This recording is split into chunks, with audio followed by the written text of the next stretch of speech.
מה שאני מתכוון לעשות עכשיו, שאני בדרך כלל עושה בתחילת יש לי כמה 15 דקות אני חושב, אבל תעמדי על הזמנים. זה קצת לדבר, קצת לערוך את השולחן. אז כבר קיבלנו באמת התחלה של עריכת השולחן על מה מדברים היום, ואני רוצה להמשיך בזה עם קצת נתונים על מה קורה בתוך המערכת. אני בעיקר רוצה להתייחס לעובדי ממשלה, לאו דווקא לכל עובדי הציבור. ויש הבדל גדול ביניהם. אני לא מדבר על מורים, לא על רופאים, סליחה, צריך להיזהר פה, לא על רופאים, לא על שוטרים, אני מדבר על עובדי משרדים, שמאוד מאוד חשוב לראות מי הם, בגלל שהשירות שאנחנו מקבלים בכל כך הרבה סוגיות שונות, כל כך הרבה מקומות שונות, תלויים באיכות של מה שאנחנו רואים בתוך המשרדים האלו. ולכן לזה אני רוצה להתייחס. אוקיי, אז קודם כל, מה צריך? מה הם הדרישות? אז פה לקחתי את זה בתוך ה-OECD, זה הדוח שלהם על ישראל, אבל אני מאמין שהמשפטים האלו מופיעים בכל הדוחות שלהם, והם אומרים שיש בעצם 3 חלקים. אז בואו נכתוב אותם פחות או יותר בעברית, מי שרוצה יכול לקרוא את זה כרגע באנגלית, אבל פחות או יותר לא עם תרגום מדויק, אבל תרגום רעיוני, שאומר שמה שחשוב כדי שהמערכת תעבוד בצורה טובה ובצורה יעילה, זה אנחנו צריכים את הדברים הבאים. אז קודם כל, המאפיינים של העובדים זה קריטי. העובדים, מי הם? מה האיכות שלהם? מה רמת ההשכלה שלהם? מה הכישורים שלהם? מה הם יודעים לעשות? מה הם לא יודעים לעשות? מה העבר שלהם? מה הם מביאים לשולחן? אלה הדברים שבעצם יקבעו בסופו של דבר איזה מין שירות אנחנו נקבל בתוך המדינה שלנו. הדבר השני שהוא קשור לראשון, שהוא בעצם קובע בהרבה מובנים את הראשון, זה גם מה שאתה אמרת מקודם, הוא לא מסתכל עליי, זה בסדר, זה בעצם תנאי עבודה, השכר הוא שונה, היכולת לקבל את התגמול המתאים, איזה מין הכשרות מקבלים בתוך העבודה, איזה מין קידומים מובטחים או חושבים שיקבלו בעבודה, כלומר מי שיחליט ללכת לעבודה, לעבוד בתוך שירות המדינה, לא רק מסתכל על הרגע הזה, הוא מסתכל בכלל על איך נראה העתיד שלו, אם הוא הולך למקום הזה, וזה כולל גם, שכתבתי פה בסוגריים, את השימור של הבן אדם. כלומר, האם כשאני נכנס לתוך שירות המדינה, אם אני רואה את עצמי נכנס לשם ל-20 שנה, או ל-50 שנה, או ל-5 שנים, ואז לצאת החוצה ללכת למקום אחר, לעבוד ולקחת את מה שקיבלתי בתוך המדינה, להביא אותו החוצה. אני יכול להגיד לכם שכשהייתי ברשות ההגבלים, אז הרבה מהכלכלנים שבאו לעבוד אצלי, זה היה ברור שהם באים לכמה שנים ושלא מתכוונים להישאר לתקופה מאוד ארוכה, וזה קורה הרבה מאוד במקומות כאלו. וכמובן האווירה בתוך, מה הסביבה בתוך המקום? האם זה מקום שבנוח לעבוד פה, מקום שאני חושב שאני יכול להשפיע על מה שקורה מסביבי, מקום שאני חושב שיהיו מעליי ולא ייתנו לי להשפיע כפי שאני חושב שצריך, כלומר בדיוק המצב, ופה אנחנו נכנסים גם לשאלות של הקשר בין הפוליטיקה לבין העבודה המקצועית. על זה אני לא אדבר כאן, אבל זה יהיה בעצם חלק גדול מהסשן הראשון, שיהיה לנו מהמשב הראשון, יהיה בנושא הזה לדבר על דברים כאלו גם כן. אז בואו נעבור ונסתכל על קצת נתונים, ופה על הנתונים האלה אני צריך להגיד תודה למיכאל דבאוי, שבעצם אתמול, אני חושב שלשום, אסף לי אותם, וגם לגיל אפשטיין, שבעצם עזר לי בחיפושים עם ה-AI, שאני לא הכי טוב בהם. אבל בואו נסתכל קצת על נתונים, ופה יש לנו את האחוז של האקדמאים. ומעניין לראות באמת שהאחוז של האקדמאים בין עובדי הממשלה היא גבוהה. היא גבוהה יותר אפילו ממה שיש בתוך ההייטק. וזה כמובן הרבה יותר גבוה ממה שאנחנו רואים בתוך שאר המשק, אבל זה חשוב וזה מעניין, זה אומר שמבחינת הרעיון יש לנו פה בעצם איכות טובה של אנשים בסך הכל בתוך עובדי המדינה.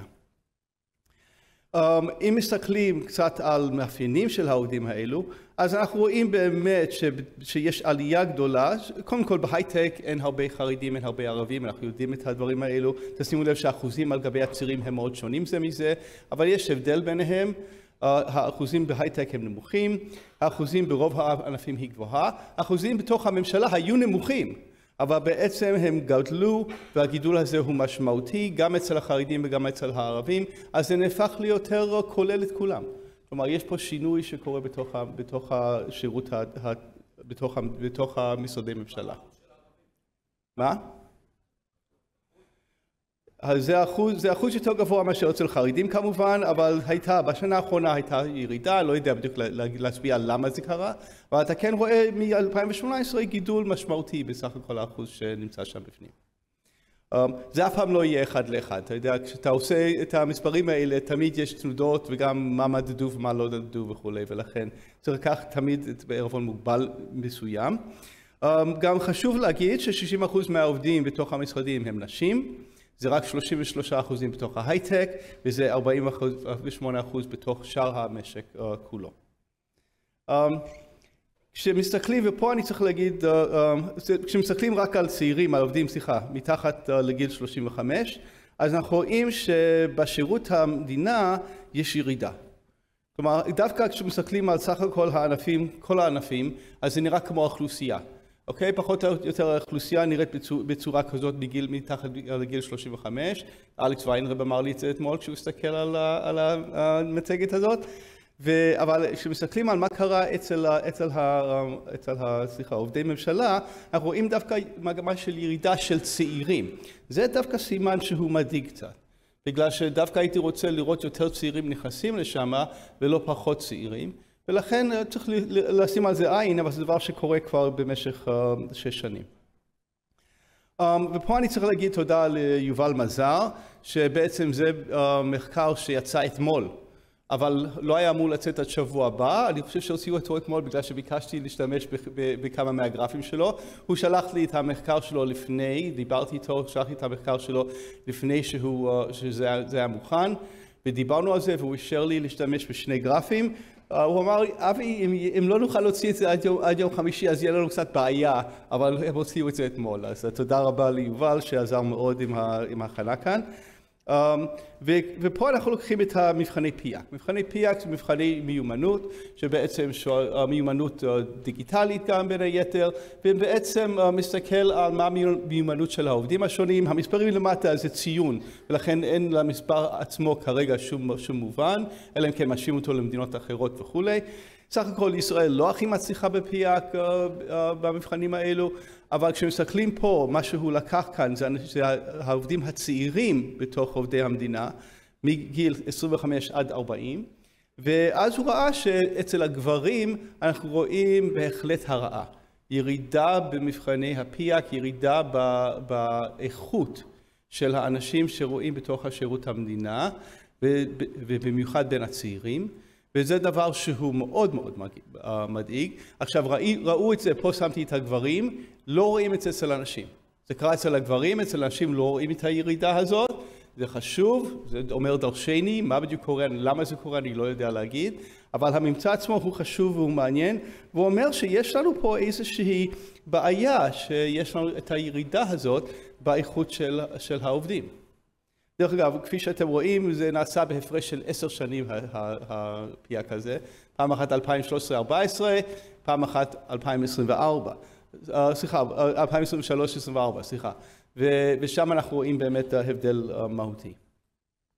עוד דבר שבעצם יכול אולי להסביר, חלקית לפחות למה זה קורה, זה גם כן מתוך מחקר אחר של יובל, מתוך אותו מחקר, ופה זה קצת יותר קשה לראות, לצערי לא היה לי את הנתונים ולכן לא יכולתי להוריד את מה שאני לא רציתי בתוך הגרף, אבל בואו אני אסביר לכם מה שיש כאן. אל תסתכלו על הגרף, על הצד הצהוב, עזבו את הצהוב בצד. יש לנו כאן את הכתום, ותסתכלו רק על הציר השמאלי. אל תסתכלו על הציר הימני בכלל. הקו הצהוב מתייחס לציר הימני, הוא מתייחס להייטק בלבד, ולכן בואו נעזוב את ההייטק, כי אנחנו לא מדברים כרגע רק על הייטק. אם מסתכלים על השכר בתוך המגזר, בתוך השירות הממשלתי, אנחנו רואים שהשכר, הקו העליון, השכר בסך הכל, כאשר מסתכלים על עובדי שירות המדינה, או סליחה, לא שירות המדינה, עובדי ממשלה, לעומת שאר המשק, השכר הוא גבוה יותר אם לא כוללים את ההייטק בתוכו. כלומר, אם לא כוללים את עובדי ההייטק במשק כולו בתוך המחנה, אוקיי, מה קורה בשאר המשק, אז אנחנו נמצאים עם שכר גבוה יותר בממשלה מאשר במקומות אחרים. אם אנחנו כן כוללים אותה, אנחנו עוברים לקו הירוק שם, או אני לא יודע מה הצבע בדיוק, הצבע של מרכז טאוב אני חושב. אז אנחנו בעצם רואים שהיא נמוכה יותר, אוקיי? היא עדיין הייתה גבוהה יותר, אבל היא ירדה. היא ירדה בצורה מובהקת, והיא עכשיו נמוכה יותר ממה שהיה מקודם, וזה בעצם, שוב, אנחנו רואים את ההרעה בשכר במגזר הממשלתי, רואים הרעה יחסית לשוק כולו. כלומר, אם היה מצב שבו השכר היה גבוה יותר, זה כבר היום לא גבוה יותר, זה כבר היום נמוך יותר, וזה כמובן ישפיע על מי ייקלט בתוך המערכת. כמובן, אני רק מראה דברים מאוד מאוד חלקים, בגלל שאין לי הרבה זמן, וגם שיש לי רק 5 דקות, ואמרתי לה להגיד לי, אז בואו נמשיך הלאה. אם עושים רגרסיות קצת מורכבות, שבעצם כוללים בתוכם את כל ההסברים המשתנים המסבירים האחרים, שבעצם מנסים לבקר אותם, שלא ישפיעו, ומסתכלים על השכר כתוצאה, כפונקציה של המיומנות של 2024, אנחנו רואים תוצאה מאוד מעניינת. לאנשים שמיומנות נמוכה יחסית, השכר אצל עובדי הממשלה היא גבוהה יותר. לאנשים שהמיומנות שלהם היא גבוהה, השכר בשוק הפרטי הרבה יותר גבוה. כלומר, רואים הבדל קטן אצל אלה עם מיומנות נמוכה, ואלה עם מיומנות גבוהה, אז בעצם השוק הפרטי מושך אותם הרבה יותר. שזה גם כן אומר, צריך לשאול את עצמנו מי יימשך לתוך השירות, מי לא יימשך לתוך השירות. אפשר להסתכל על זה גם לפי תנאי שכר.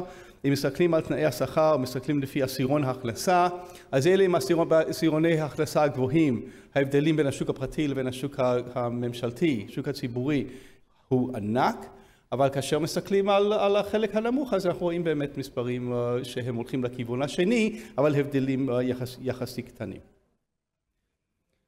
אוקיי, דרך אגב, זה רק לבעלי תואר. לא רשום כאן, שכחתי לרשום, אבל זה רק לבעלי תואר. דבר אחרון שאני אגיד אותו, ונשארו לי 3 דקות, זה אני רוצה לדבר טיפה על הדבר הזה של דלת המסתובבת. כולם מכירים את התופעה הזאת, את הסיפור של דלת מסתובבת, אז עכשיו למדנו גם על הסוגים של המכרזים שהמדינה עושה כדי להביא אנשים, שזה אומר שבדרך כלל אנחנו נמשוך אנשים לתוך איזושהי מערכת, הרבה פעמים זה יהיה אנשים שכבר נמצאים בתוך המערכת בצד השני. נכון? הם כבר נמצאים בשוק הפרטי, בבנקאות, ומחפשים אנשים לבנקאות, ואז הם מושכים מישהו שהיה שם, אבל הבעיה היותר גדולה זה אנשים שהולכים בכיוון השני. ואז יש תמיד את הדיון המאוד מאוד מוכר, המאוד רחב, של האם זה טוב או זה לא טוב.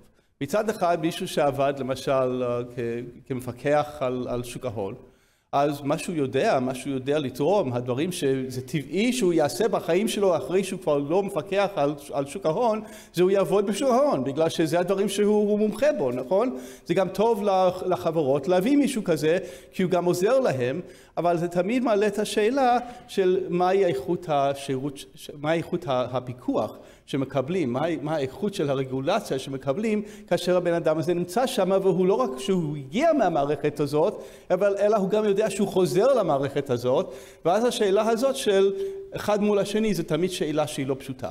לכן יש משהו שנקרא תקופת צינון. התקופת צינון בישראל היא קצרה ביותר, היא שנה, אבל יש מקומות אבל ברוב המקרים, פונים לבית המשפט ומבקשים שישחררו, ובאמת נשארים רק חצי שנה במקרה הטוב, לפעמים גם משחררים לחלוטין מהתקופת צינון.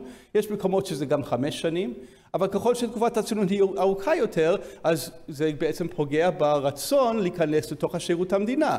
כי אם אני יודע שברגע שאני מסיים את התפקיד שלי, אני 5 שנים לא יכול לעשות כלום, אז בעצם למה שאני אכנס לתפקיד הזה מלכתחילה. כלומר, יש פה פלוסים ומינוסים בשניהם.